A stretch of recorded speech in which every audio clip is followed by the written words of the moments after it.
4장 1절 우리 상반절까지 저희가 읽었는데 덥지 않으시죠? 춥습니까? 끌까요? 꺼도 되죠? 좀 꺼주세요. 이제 제가 예전에 사역했을 때 기도 학교라는 것을 이제 강의를 이제 열었는데 거기에 한 몇백 명이 오셨어요. 그래서 이제 강의를 하기 전에 대부분은 잘 모르는 분들이기 때문에 그 교회가 워낙 커서 대부분은 잘 모르고 교구 식구들과 그 기도 사역을 기도 학교를 섬기는 이제 스텝 정도만 아는데 그냥 그래도 출석부가 이렇게 있어서 무작위로 제가 불렀습니다. 뭐 그냥 불렀어요.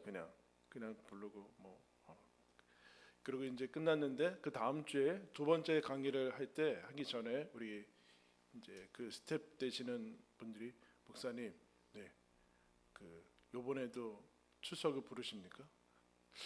출석은 아닌데 왜냐하면 몇백 명 중에 몇 명 불렀거든요. 몇 명 한 10명 정도 뭐 이렇게 불렀는데 왜 그러시냐고 이름을 딱 이제 보여주시면서 이분을 좀 불러주시면 좋겠습니다. 그랬더라고요. 왜 그러냐고 했더니 다른 분들이 자기 이름을 부름을 받았을 때 부러우셨대요.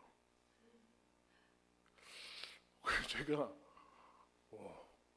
그래서 그 사실은 모른 척하고 막 이렇게 막 섞여서 불렀거든요.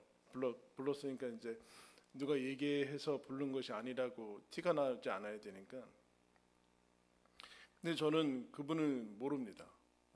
같은 교회 안에 있었지만 뭐 교인들이 많았기 때문에 몰랐는데 어쨌든 본인의 이름이 불려져서 이제 하는 것이 좋기도 하고 뭐 그런 것 같습니다. 여러분 하나님께서 여러분의 이름을 부르신 것을 들은 적이 있습니까? 괜찮습니다. 왜냐하면 우리가 이 땅에 존재하는 것 자체가 하나님이 부르시지 않았으면은 존재할 수 없기 때문에 그렇습니다. 하나님이 빛이 있으라 그리고 하나님께서 뭐 하늘과 땅을 부르셔야지 창조가 되는 것이지 그냥 우리가 스스로 존재할 수는 없는 것이죠. 뭐 그 중에 어쨌든 여러 부모님과 여러 경로를 통해서 우리가 이름을 갖게 되지만 이름을 얘기하는 이유는 고유한 존재를 얘기를 하고 있습니다. 하나님이 사무엘을 부르실 때 어떻게 부르십니까?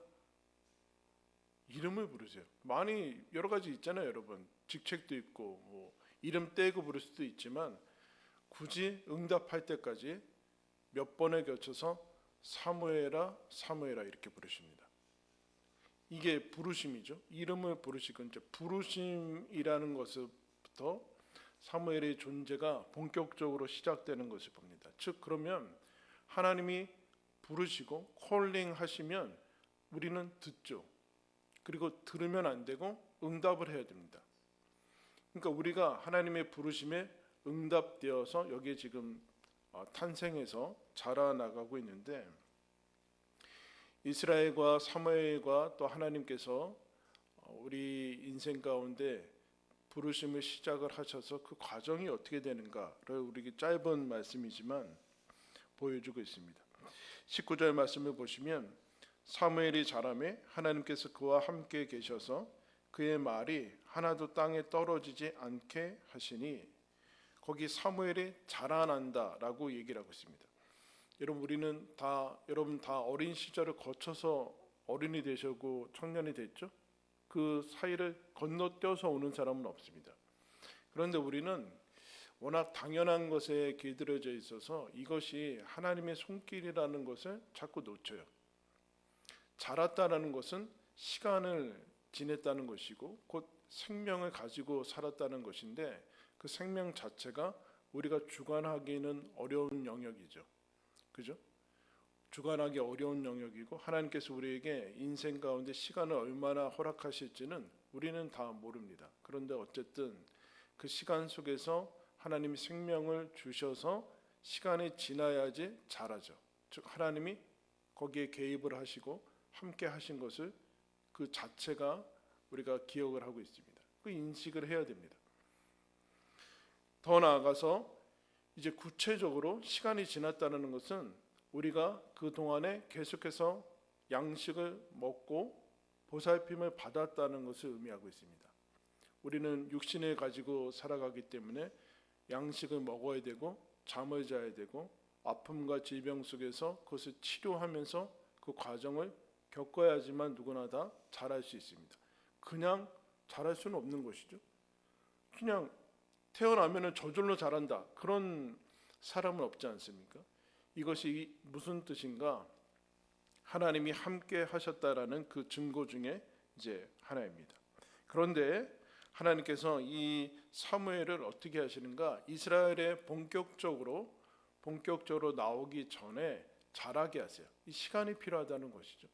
그래서 어떤 것들이 갖춰지기 전에 미리 드러나는 것은 위험한 것이죠. 사실은 그것이 성공이건 아니면 대단히 큰 상처건 간에 본인들이 감당할 수 없는 이상을 받는다는 것은 어려운 일입니다. 그래서 하나님께서 얼마든지 태어나면서부터 모든 성경을 통달하고 하나님의 말씀을 다 알고서 그렇게 할 수 있지만 그렇게 하시는 역사는 없습니다. 다른 것에서는 뭐 그렇게 될 수 있어요. 뭐 천부적인 재능을 가지고 있어서 여러 영역에서 두각을 나타내는 사람을 있지만 신앙의 영역은 없어요. 여러분 기억을 하셔야 돼요. 신앙의 영역은 타고난 천부적인 재능이 그것을 좌우하는 그런 사람은 없습니다. 다 시간이 지나야 돼요.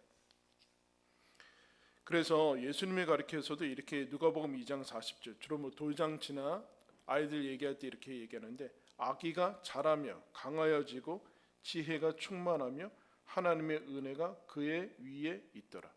그럼 예수님이 성자 하나님인데 아기로부터 태어난 이유가 무엇이 있습니까? 아담도 여러분 성인으로 만드셨잖아요. 처음에 아담은 아기로 만들지 않았어요.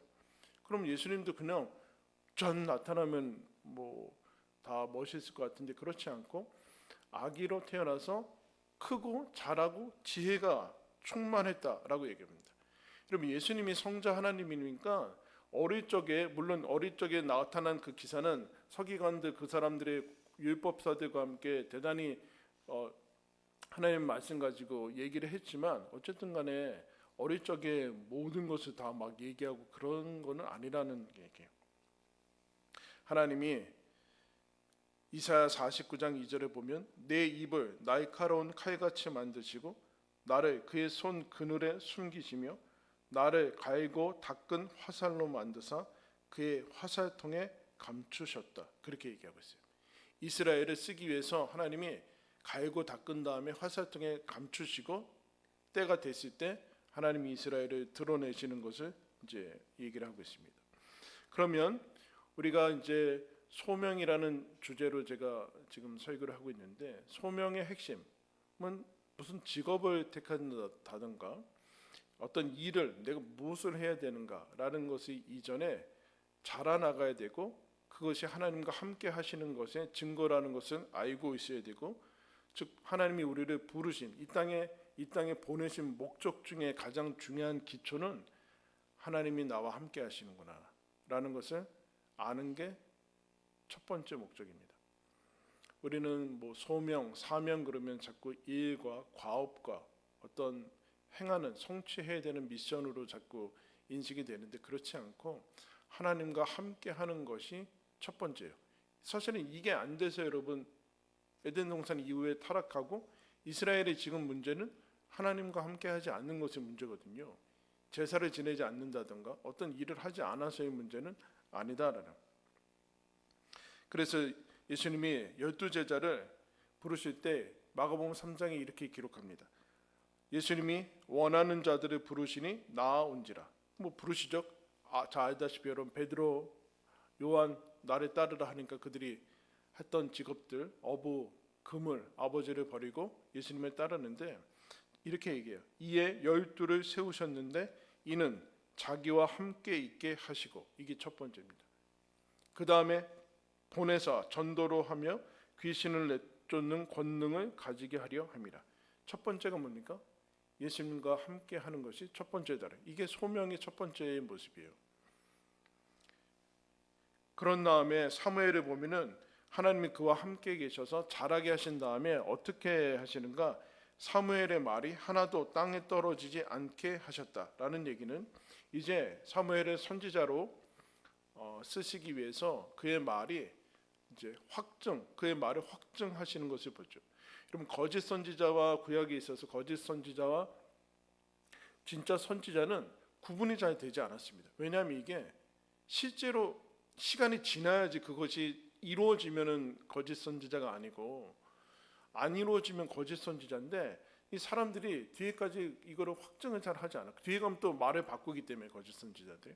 당시에는 그 사람들이 가지고 있었던 어떤 확증된 경전이나 그런 것들이 없고 또 몇몇만 독점할 수 있었기 때문에 이것이 하나님으로부터 왔다라고 하면은 이게 검증이 안 됐어요. 요즘에도 여러분 사실은 그래요. 이거 하나님께서 저에게 주신 말씀입니다. 제가 예언의 말씀을 들었고 꿈을 꿨습니다. 이러면 다 쫄아가지고 이런 다음 오 그런가? 이 명백한 진리들은 다 팽겨쳐주고 그거 계속 뭐 머리에 남아가지고 왜 그러는 거예요? 왜 그래?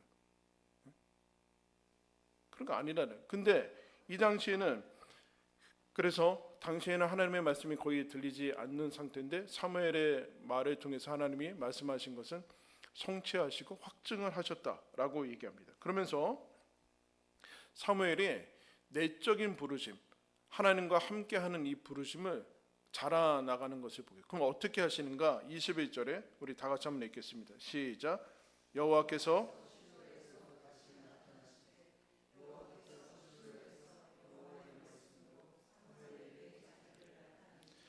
이제 사무엘이 자라면서 처음에는 이만큼 하나님이 자기를 나타내시고 그 다음에는 더 알고 더 성숙하고 더 어려운 단계로 하나님을 본격적으로 이제 나타내셨다라고 얘기를 하고 있습니다. 그 스스로 사무엘이 뭐 알아서 하나님을 알아가는 것은 그 다음의 얘기고 언제나 하나님이 계시를 해주셔야지만 알 수 있어요. 하나님이 보여주는 데까지만 보는 거예요. 하나님이 가는 데까지만 가는 건데, 근데 하나님의 그 이제 속성과 이제 본성이 하나님을 우리들한테 계시해 주는 것이 하나님의 모습입니다. 그런데 하나님이 보이는 것, 자기를 이제 드러내는데 이게 여러분 이렇게 생각하면 돼요. 여러분이 어떤 대상한테 뭐 사랑하는 사람이건 어쨌든 이제 드디어 이제 뭐 사귀고 교제하려고 시작하려는 대상한테 자기를 오픈했을 때 어떤 위험이 있어요? 연애해봤을 거 아니에요. 처음에 내가 당신을 좋아합니다. 만나자마자 그래요? 뭐야 이거? 뭐 그러면 안 되잖아요. 그러다가 막 이렇게 뭐 밥도 먹고 이렇게 사귀다가 나중에 어느 시점이 돼서 제가 당신을 좋아합니다. 저랑 교제하시겠습니까? 이러면 어떤 위험이 있어요? 거절당할 위험이 있죠. 자기를 오픈했어요. 그 진심과 이 본 마음을 오픈한다라는 것은, 자기를 드러낸다는 것은 거절당할 수 있는 위험이 있죠. 또 사귄다는 것은 그동안에 뭐 어떻게 뭐 이게 잘 했을지 모르지만 자기의 과거, 자기의 배경 뭐 이런 것들을 다 오픈해야 된다는 거 아니에요. 그럼 역시 이 다음의 반응, 이 사람이 나를 거절할지 받을지 아니면 같이 정말 사랑해서 교제하는 관계로 나아갈지는 주도권이 어디로 넘어갑니까? 이 상대한테 넘어가요. 내가 사귀자고 해서 사귀는 게 아니에요. 얼마든지 그런 식으로 지식을 얻을 수는 있어요, 여러분. 우리가 아이들이 열심히 수학책 펴놓고 혼자 공부할 수 있잖아요. 영어책 공부할 수 있어요. 이거는 관계적인 지식이 아니에요. 근데 관계적인 지식은 살아가면서 당연히 필요한 정보고 기술이고 그런 거지만 실제로는 삶에서 영향이 대단히 작습니다. 필요한 지식은 무엇인가? 관계적인 지식인데 이게 내 마음대로 되지 않아요. 내가 내 전심을 드러냈다고 해서 이 사람이 이거 다 받아주는 것도 아니고 거절할 수도 있고 거부할 수도 있고 엘리와 이런 이스라엘처럼 지금 계속해서 하나님을 거부하는 상황 가운데 갈 수 있어요. 그래서 하나님은 어떨까요? 하나님이 상처받으시죠. 그러니까 하나님이 다른 우리가 생각하듯이 다른 신처럼 뭐 다른 종교에서 얘기하는 신처럼 뭐 전능하고 우리보다 힘이 세고 온 우주를 창조하는 것이 전부라면은 하나님은 우리를 이렇게 하실 필요가 없어요. 여기 와서 다가와서 사무엘한테 이름을 부를 필요도 없고 자기를 드러낼 필요가 없어요. 나는 이런 하나님 신이다. 다 갖다 바쳐라. 그럼 뭐 안 하면 죽는다. 이러면 끝나거든요. 인간하고 무슨 얘기를 하고 설득을 하고 점점 그 수준에 맞게끔 눈높이에 맞춰서 할 필요가 없어요. 그런데 이 거부당할 수 있는 위험, 사실은 여러분 이게 사랑 아닙니까? 이게 사랑이에요. 자유로움 가운데 거절할 수 있고 거부할 수 있고 할 수 있는 그 상황 속에서 본인을 드러내는 거, 그게 하나님의 모습이에요. 그 얘기를 하는 거예요. 하나님이 사무엘한테, 사무엘도 여러분 거부할 수 있겠죠. 나는 엘리 제사장 살만한데 나도 저렇게 가면 되는데 왜 날 부르셨을까 하면서 그냥 원래 정해진 길로 가서 그 소명이 아닌 하나님과 함께하는 그 길이 아닌 그냥 기존에 정해진 길로 가서 갈 수는 있는데, 하나님이 사무엘한테 그런 위험을 가지고 계속해서 사랑을 또 얘기하시고 다가가시죠. 그때 사무엘이 어떻게 했는가? 하나님이 응답, 우리가 앞에서 봤듯이 하나님 말씀하십시오. 주의 종이 듣겠습니다. 라고 하면서 사무엘이 하나님이 본인 자신을 드러내는 그 계시와 그 말씀에, 하나님 말씀에 자기도 본인을 드러내야 돼요. 하나님, 이 말씀은 어렵습니다. 이 말씀은 알겠습니다. 이 말씀은 무슨 뜻입니까? 선지자들이 뒤에 했던 것처럼 하나님, 제 말을 듣고서 예레미야가 이스라엘이 회개하지도 않는데 뭐하러 저를 불렀습니까? 예? 하나님, 저 속인 거 아닙니까? 이거 얘기해봤자 뭐하냐고. 저게 지금 아무도, 그리고 저는 안전해야 되는데 다 저보고 거짓 선지자라고 그러고 저 죽이려고 하는데 이런 뭐 할 필요가 있습니까? 라고 하면서 항변하고 하는 일들이 일어나거든요. 그 얘기는 사실은 이 하나님께서 다가오시는 하나님의 자기 계시에 사무엘도 다 오픈하고 나가는 거예요 지금. 근데 우리는 이게 왜 안 되냐면은, 이게 안 되는 게 아니라 지금 우리는 어떻게 가냐면 하나님의 소명, 이게 자라나가야 되는데 우리 자녀들이건 뭔가에 자라나가야 되는데 아예 시작도 안 했는데, 아예 시작도 안 하고 하나님에 대한 그런 것들이 아무것도 없는데 우리는 벌써 막 헌신하자고 그러는 거예요. 그럼 황당하죠. 애들은 지금 초등학생인데 뭐 대학생 거 얘기하면서 막 헌신하자고 하고 막 성교 가자고 하고 되냐는 되냐? 하나님 그렇게 하지 않으신다라는. 마음에 하나님과 인격적으로 만남이 있기 전에 어떻게 뭘 자꾸 활동을 하고 그렇게 되냐는 거예요. 근데 사무엘이 자기 자신도 하나님에게 드러내면서 본인 자신을 찾아가요. 하나님 앞에 서야지만 사무엘이 자기가 누군지를 알 수 있어요. 이게 가장 중요한 특징 중에 하나예요. 하나님 앞에 섰을 때 점점 내가 알아왔던 나, 사람들이 나에게 대해서 얘기했던 나가 아니라 진짜 하나님이 나를 만드신 그 사무엘을 점점 찾아나가게 돼요. 관계로 부르신 거죠. 관계로. 하나님이 우리를 이 땅에 보내신 이유는 하나님과의 관계로 부르셨다는 것을 기억해야 돼요. 그러니까 믿음 아닙니까, 여러분? 믿음? 법칙이 아니에요. 법칙이 아니라 신앙이라는 것은 믿음이에요. 관계로 부르셔서, 즉 관계적인 관계적인 지식이 신앙의 지식이어야 돼요. 그래서 여러분, 성경을 다 알아도 하나님을 모를 수 있어요. 성경을 다 알아야 되는, 알고서도 실제 하나님과는 아무런 관계가 없을 수 있다는 얘기예요. 이게 지금 엘리 제사장들이나 이스라엘 백성이 하고 있는 것이죠. 그래서 요한복음 17장 3절에 영생은 무엇입니까? 영원히 사는 게 아니라 유일하신 참 하나님과 그가 보내신 자 예수 그리스도를 아는 것입니다. 관계적으로 아는 거예요. 여러분, 예수 그리스도를 알 수 있어요. 여러분들이 배워서 예수 그리스도는 언제 태어나고 알 수 있어요. 그런데 예수님은 여러분은 모를 수 있어요.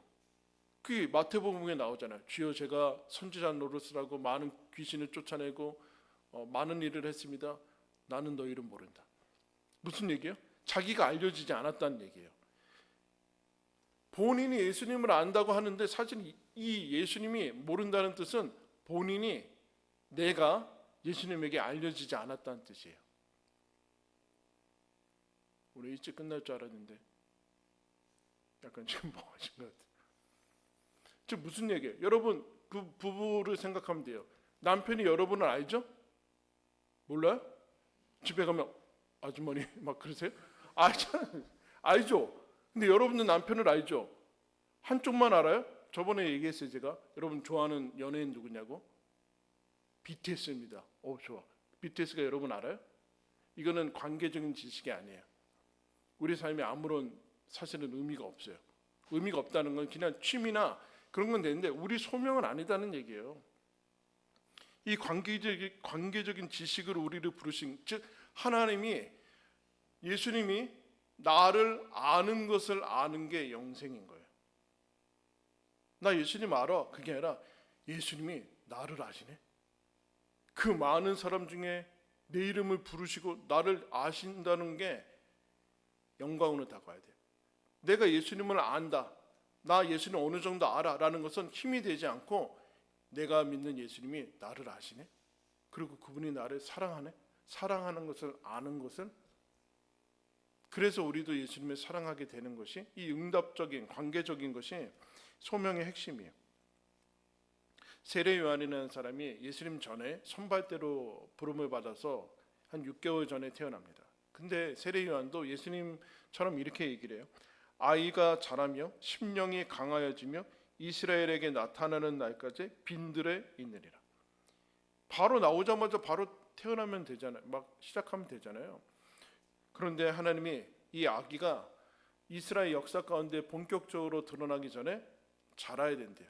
그리고 빈들에 있어야 돼요. 빈들, 오염되지 않은, 그런데 사실은 아무도 주목하지 않은 이 변두리에서 하나님을 의지하면서 자라나가는 것이 필요하고, 그런데 누가복음 3장에 아주 중요한 말씀이 나옵니다.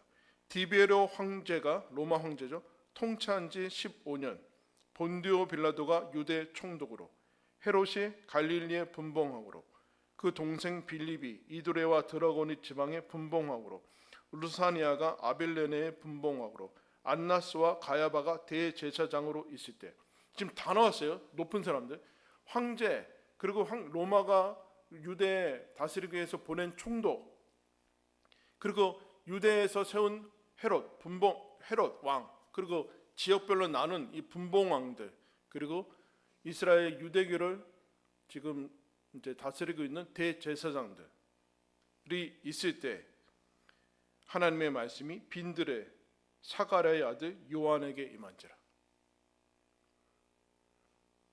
빈들에 있는 하나님의 말씀이 어디에 임해요? 요한한테 임했어요. 대제사장한테 임하지 않고 엘리야한테는 몇 번 갔죠. 여러분 이게 얼마나 중요한 것입니까? 지금 하나님의 말씀이 어디에 임하느냐가 제일 중요한 하나님의 기준이고, 그게 소명이 시작되는 것인데 아무것도 임하지 않아. 로마 황제건 총독이건 분봉왕이건 대제사장이건 당시 제일 성공한 사람들, 그냥 하나님의 사람들 뿐만 아니라 모든 사람들이 부러워하는 거기에 하나님은 관심이 없다는 거예요. 여러분 이거를 인정합니까? 여러분 우리나라가 초창기 때 우리나라가 복음이 전파될 수 있었던 그 이유 중에 일본과 다르게 우리나라는 하향식으로 왔어요. 상향식으로, 즉 밑으로부터 들어왔어요. 어린이, 당시 이름도 없는 이제 여인들, 그리고 뭐 종, 우리나라도 노비가 있었잖아요. 그렇게 돼요. 지식인들도 몇 명 있었죠. 뭐 독립운동했는데 뭐 그때 기독교인이 몇 명이다, 몇 명 안 돼요, 여러분. 그래서 우리나라가 기독교화 된 게 아니에요. 그 사람들이 복음을 받아들이면서 거기에서 이 사람들이 없는, 다 가진 사람들이 없는 생명력들을 보면서 우리가 기독교의 그 수적인 부흥을 가지게 된 것이거든요. 여기에 이제 소명이 일어나는 부분, 하나님의 말씀이 임했느냐, 이게 내적 소명의 가장 중요한 부분이에요. 그 사람이 얼마나 어떤 틀을 가지고 있고 어떤 지식을 가지고 있고. 그런데 우리나라가 그렇게 됐는데 그 이후에 경제적인 발달이건 뭐건 간에 다 기독교인이 불어나면서 다 기독교인도 엄청난 그 이제 뭐 좋은 자리, 뭐 세상에서 얘기하는 자리도 막 다 갈 수 있었어요. 근데 신기하게 그때부터 맥을 못 쳐요. 우리는 다 그때 뭐 높은 자리에 가야 되고 어디 가야지만 뭐 하나님의 역사를 드러낼 수 있고 영광을 드러낼 수 있다. 천만에요. 세상은 거기 신경도 쓰지 않아요. 그럼 뭐 우리는 맨날 못나고 그래야 되는 것이냐? 그게 아니란 것. 즉 소명의 핵심은 거기에 있지 않다라는. 높냐, 낮냐, 아니면 뭐 유명하냐, 무명하냐에 있지 않고 하나님의 말씀이 임하고 하나님의 말씀이 드러내고 자기도 드러내서 하나님과의 관계 속에 있느냐의 문제인 거예요. 전혀 예상하지 못한 세례 요한이 이제 등장하게 됩니다. 그러면서 오늘 우리가 읽은 말씀에 20절에 하나도 땅에 떨어지지 아니하게 하더라 하나니까 20절에 단에서 브에르세바까지 온 이스라엘이 사무엘은 여호와의 선지자로 세우심을 입은 줄을 알았더라. 드디어 하나님의 말씀이 전무했던 그 이스라엘에 사무엘의 말이 떨어지지 않게 하는 그것들을 통해서 하나님이 이스라엘이 단에서부터 브에르세바라는 것은 백두에서 할라라는 뜻이에요. 우리나라 전체 온 이스라엘이 사무엘이 선지자로 부름받았다는 것을 알았더라. 누가 알았어요? 사무엘이 알았어요? 사무엘도 알았죠. 근데 주변도 알았어요. 혼자만 알면 소명은 아니에요, 여러분. 나 혼자 너무 좋다는 건 나 막 목사님 저 예배 때 특송 좀 하게 해주세요. 하시라고. 그 주변이 다 힘들어요. 그럼 할 수는 있지만 그건 아니잖아요. 그건 아니잖아요. 뭐 유명한 가수 막 그 들으면 나도 저렇게 할 수 있을 것 같아요. 뭐 노래를 저렇게 부를 수 있을 것 같다니까요. 해봐요. 주변이 힘들어할 걸. 그러면 찬양하지 말라는 얘기예요? 그건 내 가수로의 소명은 아니다는 가수로의 소명은 나 혼자 좋아해. 나 혼자 막 하겠다는 거예요. 이스라엘도 안다라. 이게 외적 소명이에요. 외적 소명. 그러면 뭐 대단한 것만 돼야지만 부르심을 받은 거 그 얘기가 아니라 나도 알고 주변도 어느 정도 알아야 된다. 통로와 권위와 말씀의 진정성을 하나님께서 확증을 해주고 있는 것이군요. 나뿐만 아니라 다른 사람도 여기에 알아야 된다. 나 혼자 알면은 취미이다. 그러면 나는 모르고 다른 사람은 안다. 다른 사람한테 한다. 이것도 소명이 될 수는 없어요. 나는 하나님이 부르시지 않은 것 같은데 주변에서 하시라고 너무 좋다고. 여러분 그것도 소명은 아닙니다. 거기에 반응을 할 수는 없어요. 그 다음에 하나님이 여호와의 말씀으로 사무엘에게 자기를 나타내셨는데 그러자 4장 1절에 사무엘의 말이 이스라엘에 전파되니라. 여러분 사무엘의 말이라고 바뀌었어요. 하나님의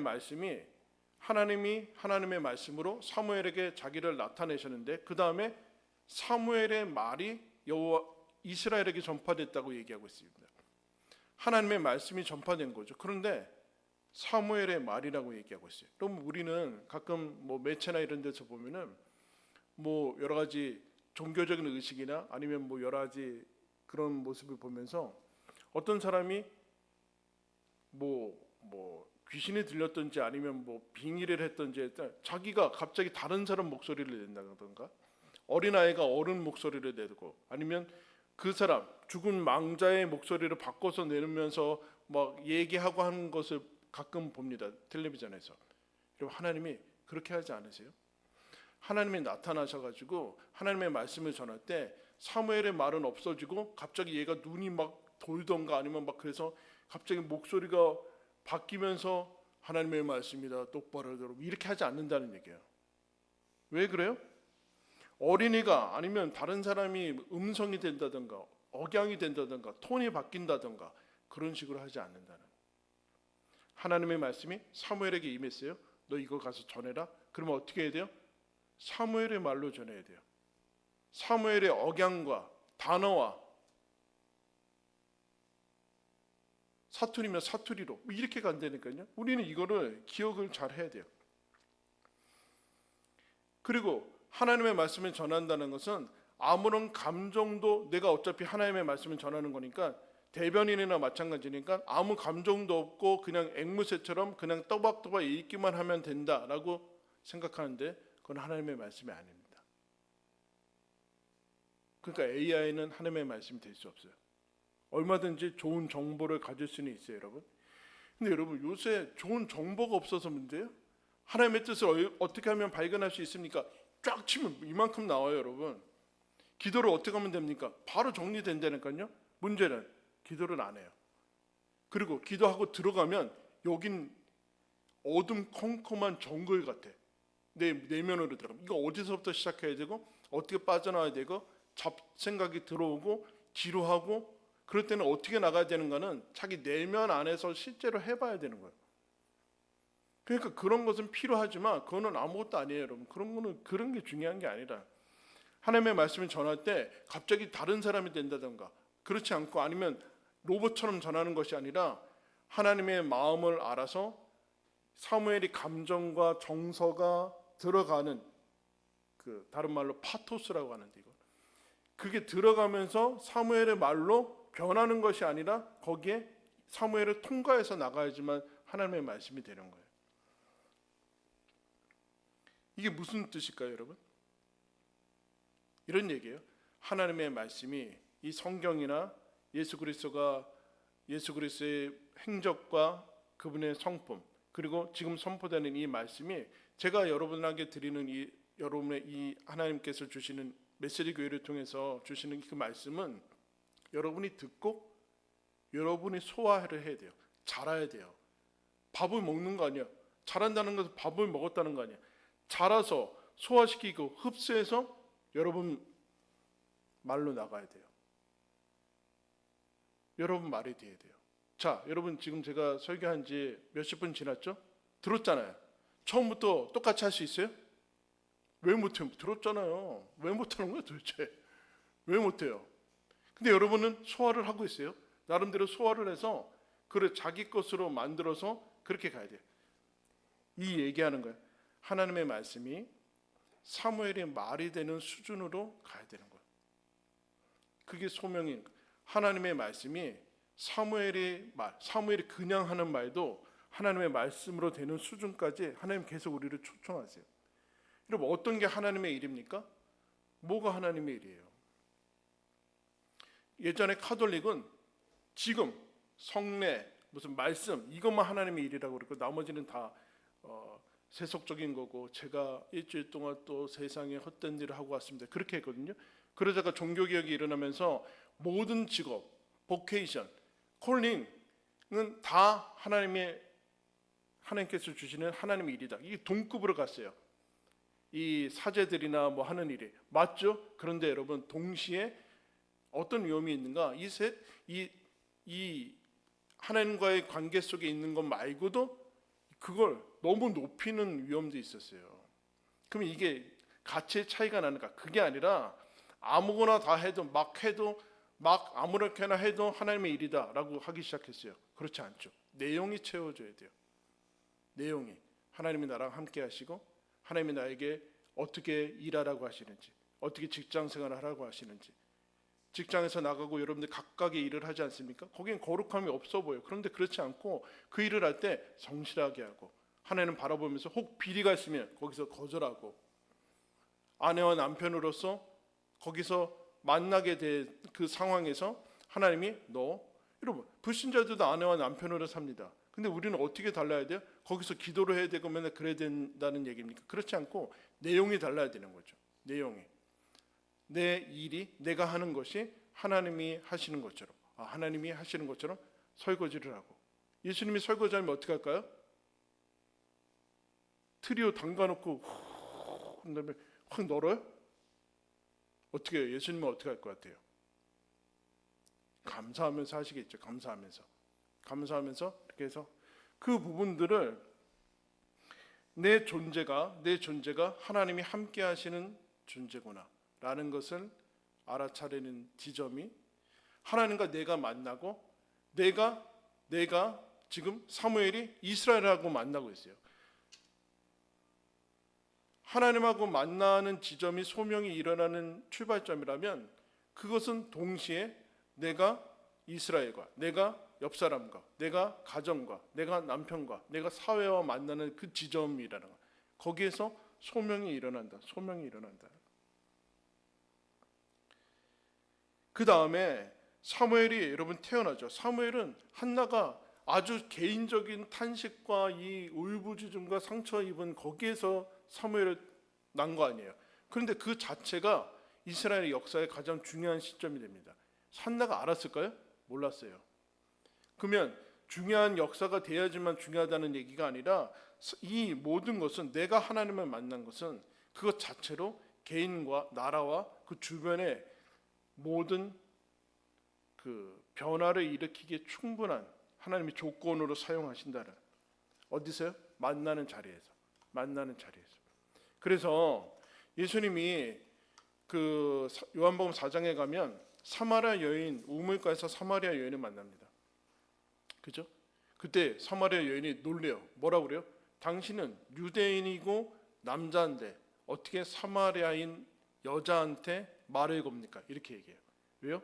당시 유대인과 사마리아인은 상종하지 아니했다. 즉 문화적이고 이 보이지 않는 경계가 가득 찼었는데 예수님이 쉽게 얘기하면 다르게 얘기하면 하나님을 믿는 사람이 그 경계를 넘어가는 거예요. 그럴 때만이 여러분 만남의 자리 속에서 소명이 일어나는 거예요. 이거는 우리는 아주 신앙 자체가 개인적인 거라고 생각하는데 그렇지 않고 우리가 하나님 앞에서 우리 말씀 가운데 살아가는 것 자체가 세상은 절대 할 수 없는 경계를 넘을 수 있고 문화를 넘을 수 있고 여러분 이것들을 할 수 있다는 얘기예요. 아주 더 넓히면 지금 미국하고 이란하고 전쟁하잖아요. 하나님 앞에 있으면 이 나라의 경계를 넘을 수 있다는 거예요. 예수님이 지금 나라의 경계를 넘고 있잖아요. 이건 더 나아가서 사도행전 10장에 가면 베드로가 기도하는 중에 환상을 봅니다. 너 속된 음식, 구약에서 얘기했던 속된 음식 보자기에 내린다면 먹으라. 속된 것을 먹을 수 없습니다. 이 순대 이런 돼지국밥 이런 건 먹을 수 없습니다. 이건 저는 거룩한 사람입니다. 먹으라. 하나님이 먹으라는데도 안 먹어요. 여러분 이 지점 되게 중요한 거예요. 소명이라는 거 우리가 우리 안에 저항이 있고 이걸 했을 때 주변에 비난이 있을 수도 있고 왜요? 새로운 것을 만나야 되고 경계를 넘어가는 것들이 꼭 필요하고 그때 고넬료라는 이방인이 하나님께 기도하면서 역시 환상을 봅니다. 너 베드로란 사람 청해서 하나님 말씀 들으라. 그러니까 둘 다 환상을 보고 베드로를 청해서 오죠. 베드로가 이렇게 얘기합니다. 우리 유대인이 이방인과 교제하는 것은 불법이다. 나라 법이 아니에요. 법. 그런데 하나님이 가라고 해서 왔습니다. 거기가 소명의 지점이죠. 소명. 사실 위대한 거 한 것도 아니에요. 베드로는 하나님 앞에 있었고 고넬료도 역시 하나님 앞에 정확히 알지는 못하지만 구제와 기도로 하나님 경건한 사람들로 살았어요. 거기에서 하나님을 만나는 사람들이 유대인과 이방인들이 만나서 소명이 일어납니다. 여러분들이 직장에서, 가정에서 아니면 뭐 가족 넓혀서 친족 안에서 여러 만남이 있을 겁니다. 거기는 불신자도 있을 것이고 힘겨운 사람도 있을 것이고 죄악에 물든 사람도 있을 것이고 여러 가지 상황들이 있을 겁니다. 이 땅에 우리는 천국에서 살고 있지 않습니다. 그죠? 이 땅은 하나님 모르는 그런 문화와 환경 속에서 가치관 속에서 살고 있습니다. 그런데 우리가 하나님 앞에 있네요. 그 자체가 우리가 하는 말과 행동 자체가 소명에 발생하는 지점입니다. 여러분 그래서 우리는 누구나 다 하나님의 사람으로 부름을 받았습니다.